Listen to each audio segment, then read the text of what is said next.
Assignment आप भेजेंगे तो हम उसके ऊपर फॉलोअप जरूर देंगे। वेरी इंपॉर्टेंटली, आज का लेसन प्लान मैं आपको शॉर्ट में बता रहा हूँ। इन द लास्ट क्लास हमने इंटरव्यू स्किल्स जो शुरू किया था उसी को आज हम कंक्लूड करेंगे। सेकंड हाफ के अंदर एक बहुत इंपॉर्टेंट टॉपिक में शुरू करने जा रहा हूँ, story writing skills. Because ultimately what is story writing, इसके ऊपर एक लंबा सेशन होगा। जो बच्चे मेरे साथ सेकंड सेशन में जुड़ते हैं राइटिंग फॉर मैगजीन्स, उनके पास भी सिलेबस होगा, उसमें भी स्टोरी राइटिंग स्किल्स हैं। तो स्टोरी राइटिंग स्किल्स को आज हम पूरा का पूरा at one stretch we will not only start it but we will also try to finish it. Once again, the rules are very clear. I will speak for the first 30 minutes. After that, I will give you a chance to ask questions or doubts or anything. So once again, students, इससे पहले कि मैं कुछ नया चीज शुरू करूं, जल्दी से रिकैप करते हैं मेरी लास्ट क्लास, जिसके अंदर मैंने आपको एक इंपॉर्टेंट चीज कराई थी और वो थी the media interview detailed analysis and concepts. इस बात को मैं पहले भी बोल चुका हूँ और दोबारा बोल रहा हूँ। You can get the power point slides from ma'am here, Deepika ma'am से आप कोऑर्डिनेट कर सकते हैं। मैंने आपको बताया था ये सब चीजें पहले पढ़ाई जा चुकी है, इसलिए इसको मैं जल्दी से रिपीट नहीं कर रहा, सिर्फ फॉलो अप कर रहा हूँ। 3 मेजर टाइप्स ऑफ इंटरव्यूज मैंने आपको बताए थे, opinion interview, information interview and personality based interview. इसके बाद मैंने आपको इन तीनों के अंदर का फर्क बताया था। एक इंपॉर्टेंट चीज बताई थी स्ट्रक्चर, एक इंपॉर्टेंट चीज मैंने और बताया था how to seek depth in an interview. आज मैं आपको इसको फाइनली कंक्लूड करते हुए जो करा रहा हूँ, I will be very grateful. जिनके पास पेपर पेन है वो लिख लें। मुझे पता है आपकी मेमोरी बहुत शार्प है, फिर भी कई बार बेटर होता है लिख लेना, क्योंकि क्लास के एंड में आपको कोई डाउट हो तो पूछ सकते हैं। आज का जो मैं टॉपिक कवर कर रहा हूँ वो है 6 principles to work upon a great script for an interview. देखिए, किसी भी इंटरव्यू को कंक्लूड करना, स्टार्ट करना, खत्म करना, ये क्रिएटिव काम होता है। इसके ऊपर कोई एस्टैब्लिश स्किल्स नहीं बताए जा सकते। पर फिर भी अगर आप इंटरनेट सर्च करें या कुछ किताबें पढ़ें या कुछ बुक्स देखें, तो कुछ मोटे मोटे स्टैंडर्ड्स होते हैं, कुछ मोटे मोटे प्रिंसिपल्स होते हैं जिनसे आप एक अच्छे इंटरव्यू की स्क्रिप्टिंग कर सकते हैं। आज हम उन 6 के 6 प्रिंसिपल्स के ऊपर पहले सेशन में बात करेंगे। जो बच्चे मेरे से अभी अभी जुड़े हैं, लेट जुड़े हैं, मैं जल्दी से बता रहा हूँ। आज मेरा आपके साथ जो सेकंड सेशन और उसके बाद जो लंच के बाद के सेशंस हैं, उसके अंदर एक बहुत इंपॉर्टेंट टॉपिक को हम स्टार्ट टू फिनिश आज कवर करेंगे, वो है story writing. Of course story writing and dialogue writing में क्या फर्क है वो भी आने वाले क्लासेस में मैं आपको बताऊंगा, क्योंकि कम्युनिकेटिव इंग्लिश के पहले 2 सेशंस है और राइटिंग फॉर मैगजीन के मेरे आपके साथ उसके और 2 सेशंस है। So once again, now I'm starting the real class of today. जिनके पास पेपर पेन है, I'm very grateful. जिनके पास पेपर पेन नहीं भी है, please attentively concentrate कीजिए और समझने की कोशिश कीजिए। और अगर हो सके तो किसी को कोई डाउट हो या क्वेश्चन हो तो जरूर पूछिए। So I'm starting with the class now. 6 principles to work upon a great script for an interview. Although there is no skill set of making an interview a success, yet there are certain principles out of which the following are as under. Principle number 1, of course, इस principle को मैंने आपको पिछली class में बताया था, research thoroughly. The writer's most important job for the interview program is research, get all the background possible on the subject, whether it is of the person in reality or in animated.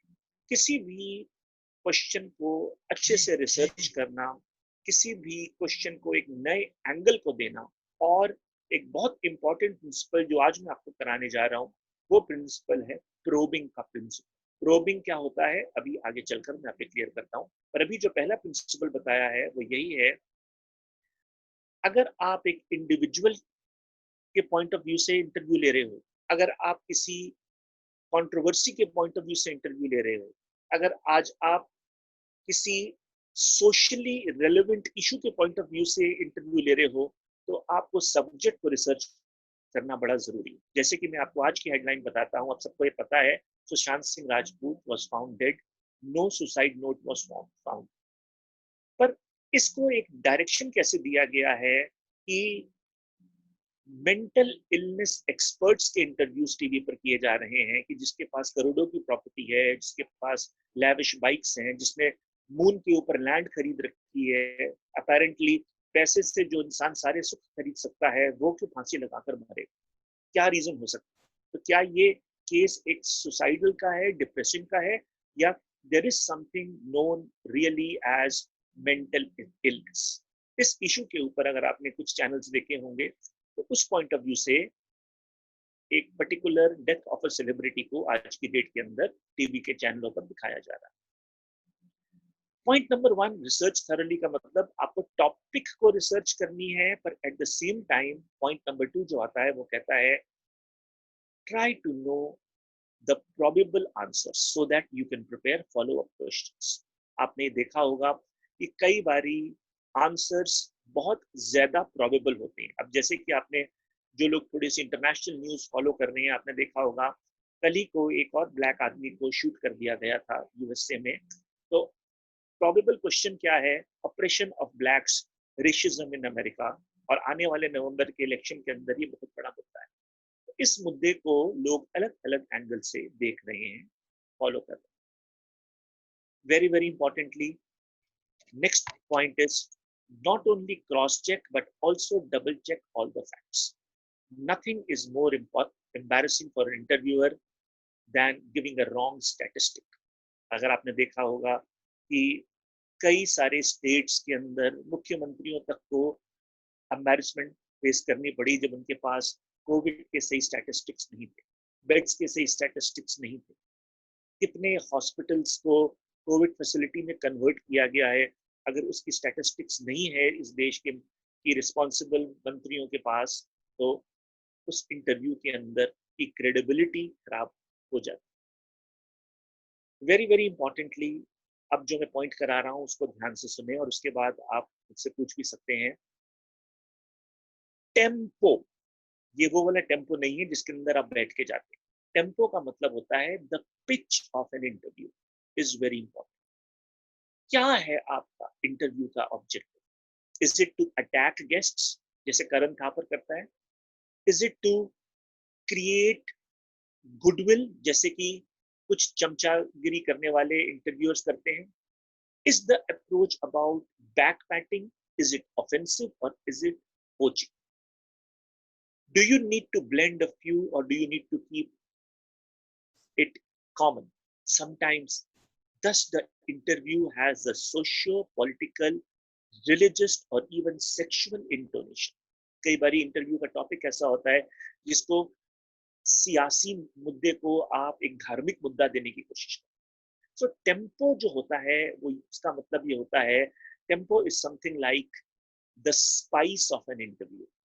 Interview में अगर नीरसता हो तो लोग उसे नहीं देखेंगे। Interview में रस बनाने के लिए आपको ये देखना है कि आप उसमें किस चीज का तड़का मारते हैं। वो कहते हैं ना कि सबसे स्वादिष्ट और सबसे बढ़िया सब्जी तो उबली हुई सब्जी है, पर मैं और आप क्या उबली हुई सब्जी खाते हैं? नहीं, क्योंकि उबली हुई सब्जी is known as bland, tasteless. स्वाद का होना जरूरी। किसी को हरी मिर्ची के तड़के का स्वाद आता है, किसी को अदरक लहसुन की चटनी का सवाल से स्वाद आता है, तो किसी को आई वुड से साथ में आई वुड से कांदा प्याज का स्वाद आता है। तो what I am trying to say, point number 4 is tempo.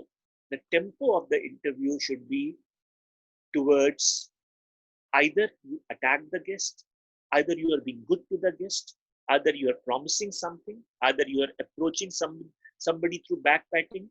Is it offensive or is it poking? And very, very importantly, sometimes the interview may have socio political, religious, and even sexual intonation. Very important. Point number 5. Be specific with the questions so that there is no doubt about the information of ideas that you are seeking. If you have a generalized one or an open-ended question, be sure that the interviewee is likely to feel to talk the subject. इसका मतलब समझिए। इस point का मतलब ये है कि कुछ क्वेश्चंस जनरलाइज्ड होते हैं इंटरव्यू में, पर कुछ क्वेश्चंस बहुत ही स्पेसिफिक होते हैं, सटीक होते हैं। अब जैसे कि राजस्थान के अंदर इस वक्त पॉलिटिकल सीन क्या है कि सारे एमएलए को, सारे so called I would say मंत्रियों को एक रिजॉर्ट में इकट्ठा किया जा रहा है, क्योंकि वहां पर इलेक्शंस ड्यू है और कहीं एक पार्टी दूसरी पार्टी से कोचिंग ना कर। तो इस माहौल के अंदर इंटरव्यूअर से क्वेश्चंस बड़े स्पेसिफिक होते हैं और बड़े कटु होते हैं, कई बारी उसको डायरेक्टली पूछते हैं, क्या इस देश के अंदर पॉलिटिशियन वाकई बिकाऊ है? क्या आपको इतने पैसे ऑफर दिए गए थे दल बदलने के लिए? क्या आप समाज सेवा के लिए आए हैं या सिर्फ पैसा बटोरने के लिए आए? तो कई बारी क्वेश्चंस जनरलाइज नहीं होते, sometimes questions are very very very specific.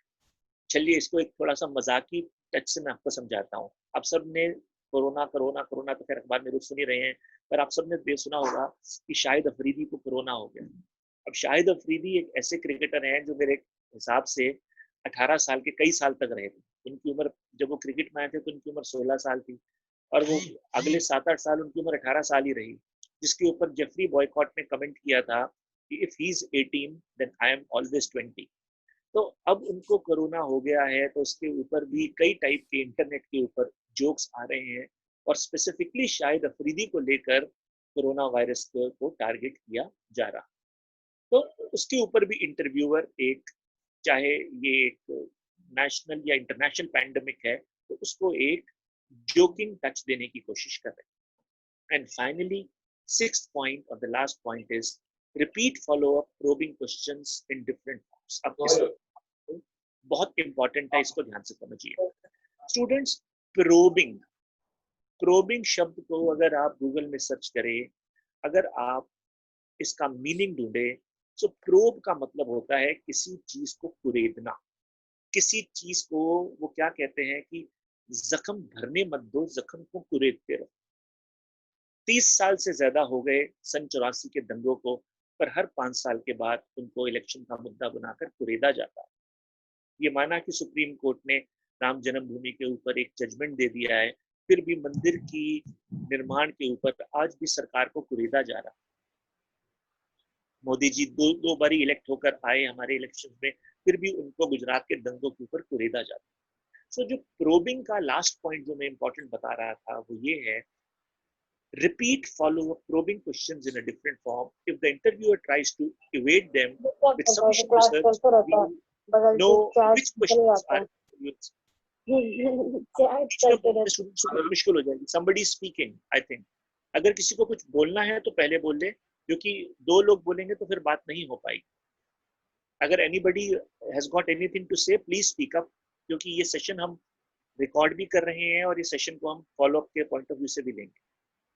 तो काइंडली थोड़े सी आप डिसिप्लिन दिखाएं, आपको बोलने का पूरा मौका दिया जाएगा, पर अगर मैं बोल रहा हूँ और आप बीच में बोलेंगे तो फिर ये क्लास नहीं पॉसिबल हो पाएगी। ऑनलाइन टीचिंग में इस डिसिप्लिन को हमें फॉलो करना पड़ेगा। वंस अगेन लास्ट पॉइंट जो कि सबसे इंपॉर्टेंट पॉइंट है, मैं आपके सामने एक इसको दोबारा रख रहा हूँ और वो है repeat follow up probing questions in different forms.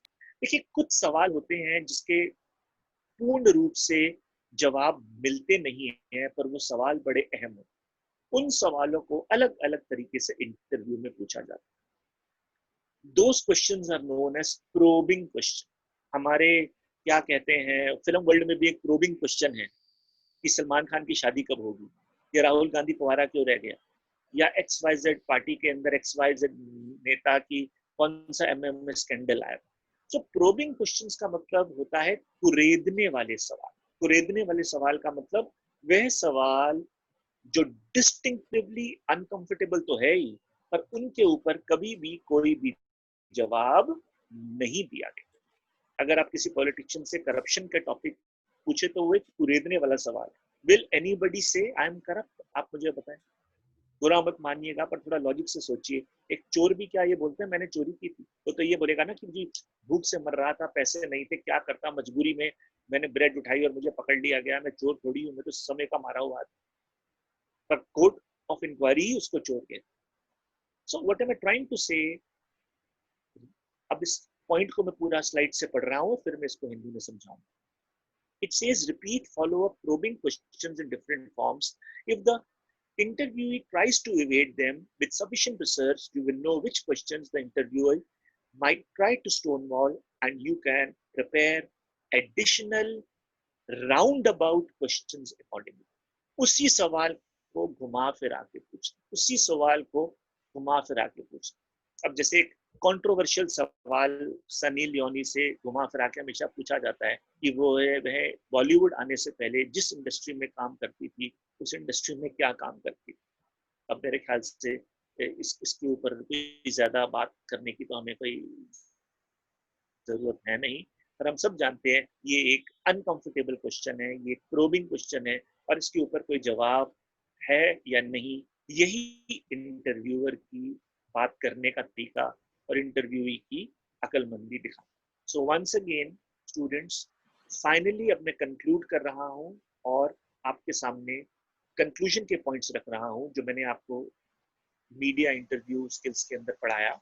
मैंने आपको 3 टाइप के इंटरव्यूज पढ़ाए, मैंने आपको पिच बताया, मैंने आपको रिदम बताया, मैंने आपको लास्ट क्लास के अंदर हर टाइप ऑफ इंटरव्यू की डिफरेंशिएशंस बताई। और पर आज जो मैंने कराया है अभी तक लास्ट 10-12 मिनट्स में, वो ये है कि एक ग्रेट स्क्रिप्ट में क्या क्या जाता है, जिसके अंदर मैंने आपको जो पॉइंट्स कराए हैं वो ये हैं: research thoroughly, know the probable answers, point number 2; double check the facts, point number 3; tempo, very important, point number 4; point number 5; certain questions are very specific, एकदम to the point होते हैं जिनके ऊपर हाँ या ना के जवाब मांगे जाते हैं। और लास्ट पॉइंट जो मैंने कराया जो सबसे इंपॉर्टेंट है वो है प्रोबिंग क्वेश्चंस। ये वह सवाल होते हैं जिसको हम कहते हैं कि कुरेदने वाले सवाल। इन सवालों के ना कभी जवाब दिए गए हैं ना शायद दिए जाएंगे, पर इन सवालों को वो क्या कहते हैं ना कि मुद्दों को हमेशा उठाया जाता है, जख्मों को हरा करने के लिए पुराने जख्मों को फिर पूछा जाता है। तो कुछ सवाल चाहे ये पॉलिटिकल सीन में, अब देखिए क्रिकेट में भी कई सारे प्रोबिंग क्वेश्चंस है। जैसे एक बहुत बड़ा क्वेश्चन है मैच फिक्सिंग का, चाहे वो अजहरुद्दीन का केस हो, चाहे वो हैंसे क्रोनिया का केस हो, चाहे वो आई वुड से आईपीएल का केस हो या किसी पर्टिकुलर श्री सनंत का केस हो। सो ये प्रोबिंग क्वेश्चंस को पूछने का जो कला है वह बड़ी जरूरी है। ये टेम्पो और प्रोबिंग स्टूडेंट्स, ये 2 पॉइंट्स जरूरी हैं इंटरव्यू में। पूछिए क्यों? क्योंकि ये है 2 पॉइंट्स इंटरव्यू का तड़का है, ये है 2 पॉइंट्स इंटरव्यू की स्पाइसेस हैं। इंटरव्यू को मसालेदार बनाने के लिए, इंटरव्यू को टीआरपी बढ़ाने के लिए, इंटरव्यू के अंदर दम डालने के लिए अनकंफर्टेबल और टेम्पो बेस्ड क्वेश्चंस पूछने जरूरी है।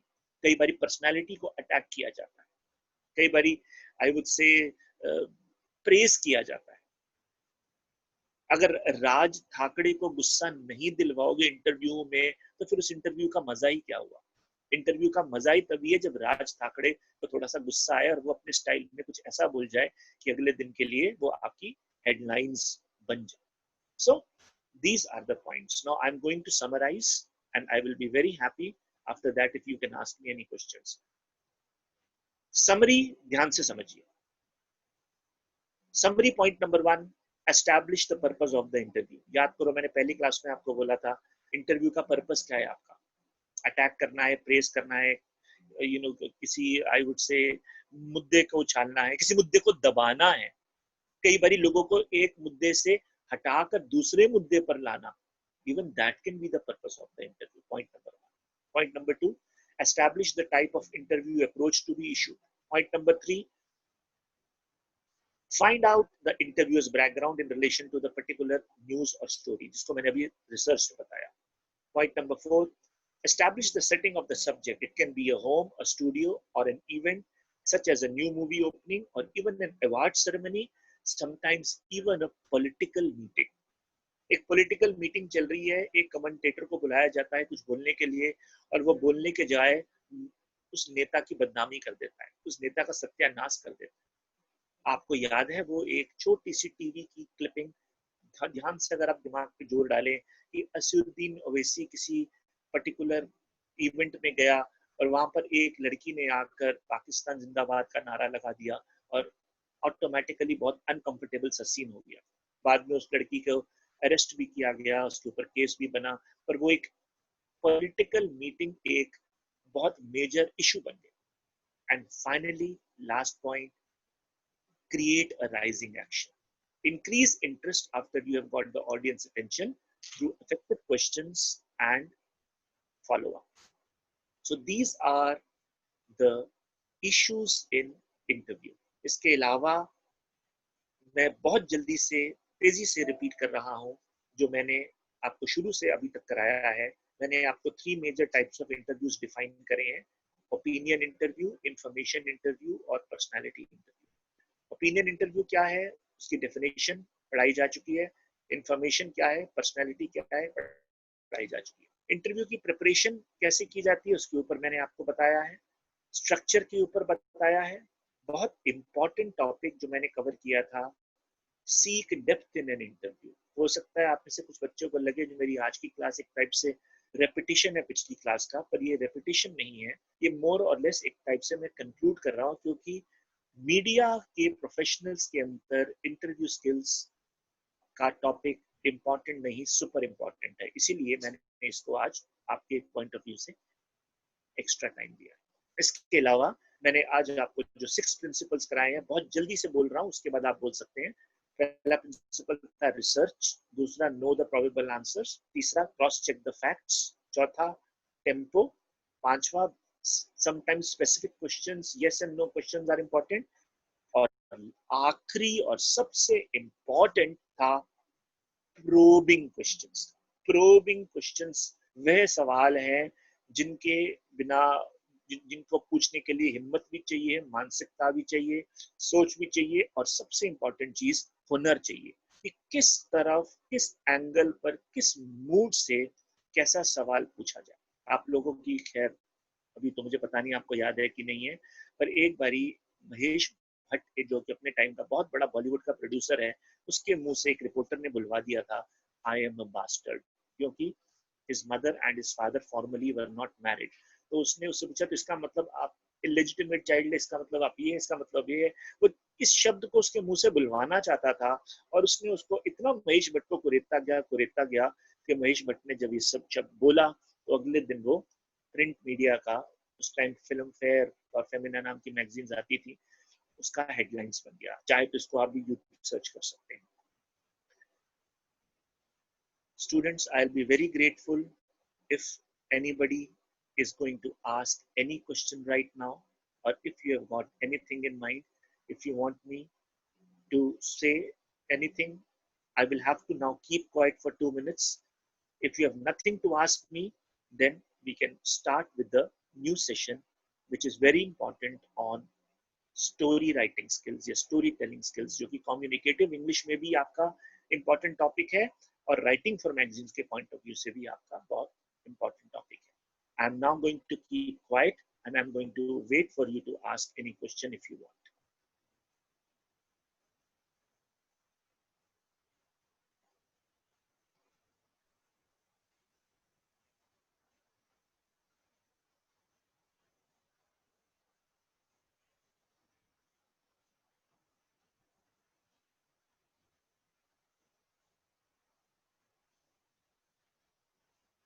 You can say no further questions, sir, so that I can proceed to the next topic, because nobody is asking anything. अगर आप में से कोई एक बोल देगा तो I'll be grateful.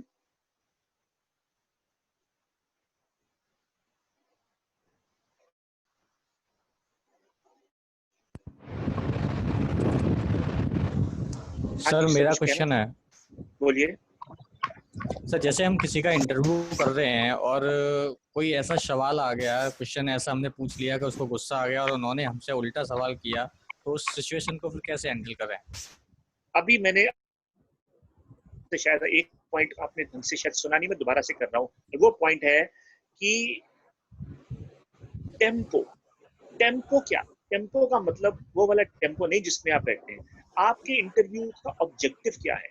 क्या आपका इंटरव्यू का objective is to attack guest, to be good to the guest, to praise the person?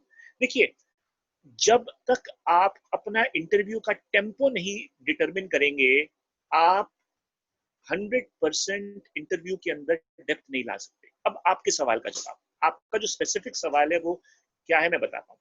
आपने पूछा है कि मैं एक इंटरव्यू ले रहा हूँ, और उस इंटरव्यू से जो सामने बैठा हुआ पर्सनालिटी है, या तो वो उकता गया, या वो झन्ना गया, या वो भिन्ना गया, और उसने फर्दर ही उल्टा मेरे से सवाल पूछ लिया. ऐसे में उसको गुस्सा कराना जायज है या मेरा रिएक्शन क्या होना चाहिए? यही आपका सवाल है ना? ओके, देखिए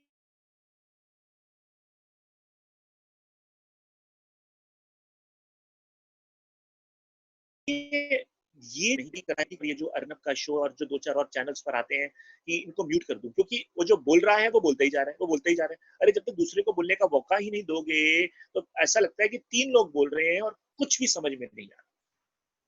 This is known as something which is a battle cry rule, and that is attack is the best defense. कोई आपके ऊपर काउंटर अटैक करे तो उसके ऊपर आप काउंटर अटैक करें। एक अच्छा रिपोर्टर क्या करता है, वो वो क्या कहते हैं ना, he follows the rule of the army कि attack is the best defense। कोई आपसे काउंटर सवाल पूछे तो सवाल के बदले आप उसको काउंटर, आप उसके ऊपर अटैक करते हैं। तभी आपने कई बार देखा होगा कई शोज के अंदर वो शो वाले इतना उकता जाता है कि वो अपने कैमरे से और अपने अपने कुर्ते से या अपने कमीज से वो ग्राउंड माइक उतार कर उसको तोड़ के फेंक देते। But once again, unless and until you bring the tempo point into the script, your interview cannot be substantial। वो क्या कहते हैं ना कि किसी चीज के अंदर वजन डालने के लिए उसके अंदर कुछ ना कुछ वेट ऐड करना पड़ता है। बिना वजन का गुडी गुडी बॉय वाला इंटरव्यू कभी इंटरव्यू नहीं होता। उसको लोग साइकोफैंट्स कहते हैं। आपके अलावा कोई और सवाल पूछना चाहेगा?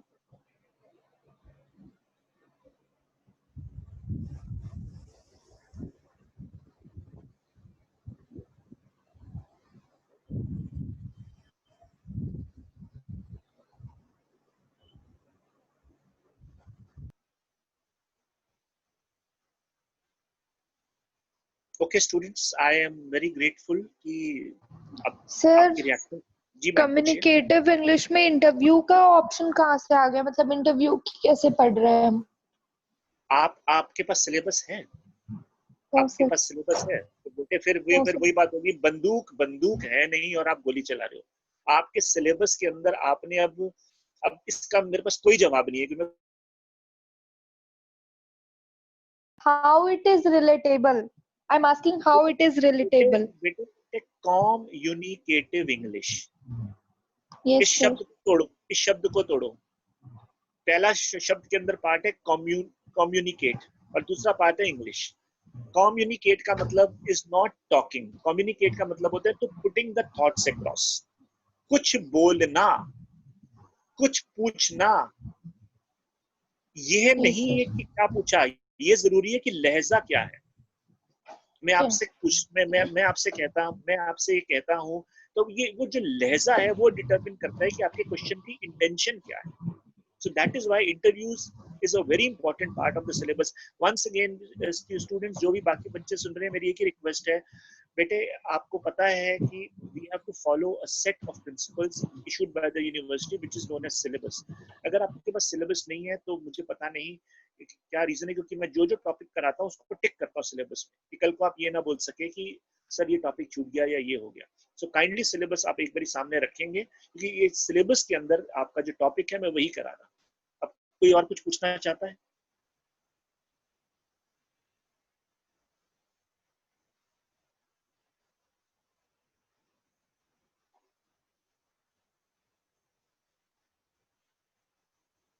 Okay, now since nobody is asking anything, all I can say is the slides are with the institution. You can get the slides। यही जो कुछ मैंने आपके पढ़ाया है ये सब स्लाइड्स के अंदर है और ये स्लाइड शो आपको यहाँ अपने ज्ञान से मिल जाएगा। And I will be very happy, जिनके पास सिलेबस है वो सिलेबस में इसको ढूंढ लें और जरूर आपको मिलेगा, और जिनके पास नहीं है वो प्लीज सिलेबस लेने का कष्ट करें एंड इसको टिक कर लें। And very very importantly, now I am proceeding with the second session so that we still have full 10 minutes right now, so that we can continue with it in the next class, and that is about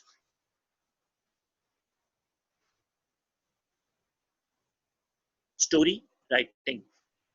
That is also, अगर आप communicative English का syllabus भी देखें और writing for magazines देखें, उसके अंदर story writing और डायलॉग राइटिंग के नाम से दो बहुत इंपॉर्टेंट टॉपिक्स हैं जिनको मैं आपको करा रहा हूं। अब इस टॉपिक को पहले 5-7 मिनट में सिर्फ हम टॉपिक को देखते हैं, अभी कुछ नहीं पढ़ते, सिर्फ एक टॉपिक को देखते हैं। टॉपिक क्या है? टॉपिक है कहानी। पर कहानी क्या होती है? कहानी का की डेफिनेशन क्या है?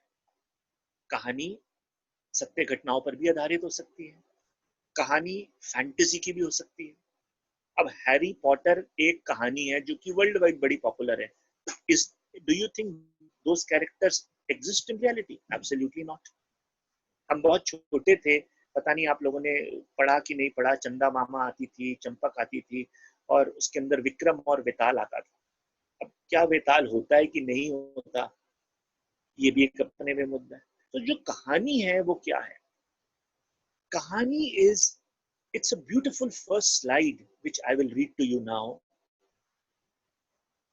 A story is like a journey. What is a journey?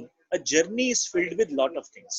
जब आप मान लो दिल्ली से मसूरी अगर आप गए हो या नैनीताल गए हो, या पिछले साल यहाँ से मेरे ख्याल से मनाली का एक ट्रिप गया था हमारे यहाँ से, तो जर्नी क्या होता है?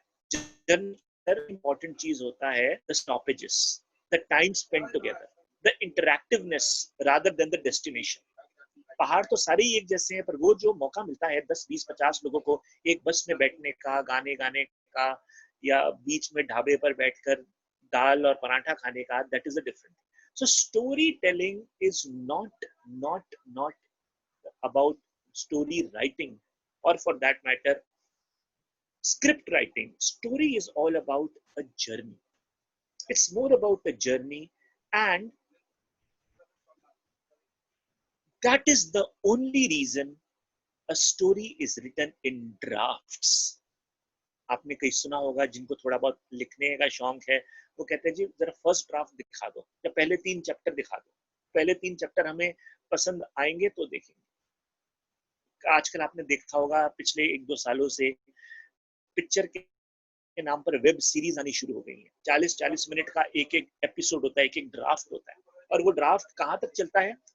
18वें एपिसोड तक चलता है, 19वें एपिसोड तक चलता है। आफ्टर ऑल, अगर ध्यान से, अगर आपको किसी की रिलीजियस सेंटिमेंट्स मेरे स्टूडेंट्स की ना हर्ट हो, तो इवन रामायणा जो कि ये कहने को एक स्टोरी है या वो जिंदगी घटना पर आधारित है, उसके भी तो कितने सारे एपिसोड्स थे और कितने सारे वर्जन्स हैं। और I don't know much about the Indian mythology, आप कईयों को मुझसे ज्यादा ज्ञान होगा कि उसकी कहानियां भी कई अजीब अजीब डिफरेंट वर्जन्स की हैं। कोई कहता है कि एक पर्टिकुलर ऋषि की लिखी हुई रामायण की कहानी ऐसे चलती है, एक पर्टिकुलर साउथ की रामायण की कहानी कुछ अलग ढंग से चलती है। There is a version of Ramayana in Sanskrit which gives a different view of the protagonist, whether it is Rama or Lakshman or Hanuman, etc etc. तो सबसे पहली चीज, अभी मैं टॉपिक नहीं शुरू कर रहा, टॉपिक शुरू करूंगा अगले सेशन में, खाली 5 मिनट बचे। अभी मैं सिर्फ आपको एक शब्द को थोड़ा सा प्रैक्टिकल तरीके से डिफाइन कर रहा हूँ कि कहानी होती क्या चीज है। लोग कहते हैं कि कहानी फैंटेसी है, पर ऐसा नहीं है, कहानी सत्य घटनाओं पर भी आधारित है। कोई कहता है कि story is all about achievements. अब जैसे आपने कल ही परसों देखा होगा MS Dhoni and untold story, picture का नाम ही है था, एक फिल्म बनी थी जिसमें सुशांत सिंह ने भी काम किया था, MS Dhoni and untold story. So कहानी can be inspired by individual, कहानी can be about a fictional character, कहानी can be about something which is mythological. जैसे हमारी माइथोलॉजी में असुर होते थे, रावण होते थे, दैत्य होते थे, और हम सब ने एक वर्ड सुना हुआ है विक्रम और वेताल की कहानी। पर जो मैंने अभी तक आपको कुछ नहीं पढ़ाया, सिर्फ जो मैं आपको बताने की कोशिश कर रहा हूँ वो ये है कि कहानी ड्राफ्ट्स में लिखी जाती है, क्योंकि कहानी एक जर्नी की तरह है। जैसे दिल्ली से मनाली से लेकर ISBT तक का सफर, उसका एक अलग लहजा है। ISBT से लेकर बस में बैठकर उसको अपना दिल्ली के बॉर्डर तक का सफर, वहां का एक अलग लहजा है। दिल्ली के बॉर्डर से लेकर पहाड़ आने तक का सफर, उसके अंदर एक अलग इंटोनेशन होती है। जब गाड़ी गोल गोल गोल गोल पहाड़ चढ़ रही है और धीरे धीरे टेम्परेचर नीचे आ रहा है, मंद मंद बर्फ गिर रही है, उसका एक अलग लहजा होता है। सो अभी तक हमने कुछ नहीं किया, 3 चीजें की, 3 नहीं 2 चीजें की हैं, तीसरी चीज मैं बताने जा रहा हूँ। पहली चीज क्या है, story is like it's not the destination but the journey which makes the story interesting. Second चीज जो मैंने बताई है वो ये है, story is written in drafts. आजकल वेब सीरीज में इसको हम एपिसोड्स कहते हैं कि यार वो तीसरा एपिसोड के अंदर खुलासा होगा कि आई वुड से असली विलन कौन है या इस कत्ल के पीछे क्या साजिश थी। इस एंड में 8वें एपिसोड तक खुलासा नहीं होता कि आने वाले टाइम पर क्या होना है। अब जब इसका सेकंड सीजन आएगा उसमें ही पता लगेगा कि ये लॉयर आगे चल के क्या करता है। तो कहानी पहली चीज एक जर्नी है, डेस्टिनेशन नहीं है। दूसरी चीज it is written in drafts, first draft, second draft, third draft, कई बार 8-8 9-9 ड्राफ्ट्स होते हैं। And very very very importantly, जो कि पहला पॉइंट मैं आपको अगली क्लास में अभी जब मैं स्टार्ट करूंगा इसी चीज को मैं रिपीट करके कवर करूंगा। आखिरी 2 मिनट रह गए हैं, कभी भी हम डिस्कनेक्ट हो सकते हैं, इसलिए ध्यान से समझिए। पहली चीज जर्नी, नॉट द डेस्टिनेशन। दूसरी चीज ड्राफ्ट, और तीसरी चीज is very importantly plot. Plot का मतलब वो क्या कहते हैं, 100 गज का न्यू फ्रेंड्स कॉलोनी में या 1000 गज की कोठी वाला प्लॉट नहीं है। प्लॉट का मतलब क्या होता है कि what exactly is the principle element. अब जैसे कि इंसान का शरीर क्या है, किसी से पूछ लो, दुनिया भर की साइंटिफिक एक्सप्लेनेशंस है, पर हर साइंटिफिक एक्सप्लेनेशन एक चीज के ऊपर आके रुक जाती है। वो क्या है, 5 तत्वों का शरीर बना। अब चाहे उसको आप इंडियन माइथोलॉजी से जोड़ लो, चाहे आप उसको आइंस्टाइन की थ्योरी से जोड़ लो, चाहे आप किसी चीज से जोड़ लो। सो प्लॉट का मतलब क्या होता है कि किसी भी स्टोरी का प्रिंसिपल एलिमेंट क्या है। अब जैसे आपने रामसे ब्रदर्स का नाम सुना होगा, रामसे ब्रदर्स का नाम दिमाग में आता है तो क्या आता है, रोमांटिक फिल्म्स आता है। मेरे दिमाग में तो रोमांटिक फिल्म्स आता नहीं, मेरे दिमाग में रामसे ब्रदर का मतलब है डरावनी भूत की picture. But when you think of Yash Raj, the eternal love story maker, चाहे उसने चांदनी बनाई श्रीदेवी के साथ, चाहे उसने कभी कभी फिल्म बनाई अपने टाइम पर अमिताभ के साथ, और आई वुड से चाहे वो सिलसिला बनाई, चाहे even I would say the way he portrayed the beauty of his heroines, this is what was Yash Raj all about. So once again, what is principally a story? हम किसी भी वक्त disconnect हो सकते हैं, इसलिए मैं जल्दी से इसको रिपीट कर रहा हूँ। और ये क्लास हम डाउन टू एंड इसको बहुत इंपॉर्टेंटली और बहुत जरूरी तरीके से करेंगे। ये सब आपके सिलेबस में है, बार बार एक चीज को बोलना मूर्खता है, पर फिर भी मैं बोल रहा हूँ, प्लीज सिलेबस में सब बच्चे सिलेबस सामने रखें, और एटलीस्ट सिलेबस आपके पास होना चाहिए क्लास से पहले, कि पता तो लगे कि किस गाड़ी में बैठे हो जा रहे हो। सिलेबस ही नहीं है तो आपको क्या लगेगा कि कोई कुछ भी पढ़ा रहा है, ऐसे नहीं होता ना, एज पर सिलेबस से ही होता है। So once again, now we are starting with story writing skills. In story writing skills,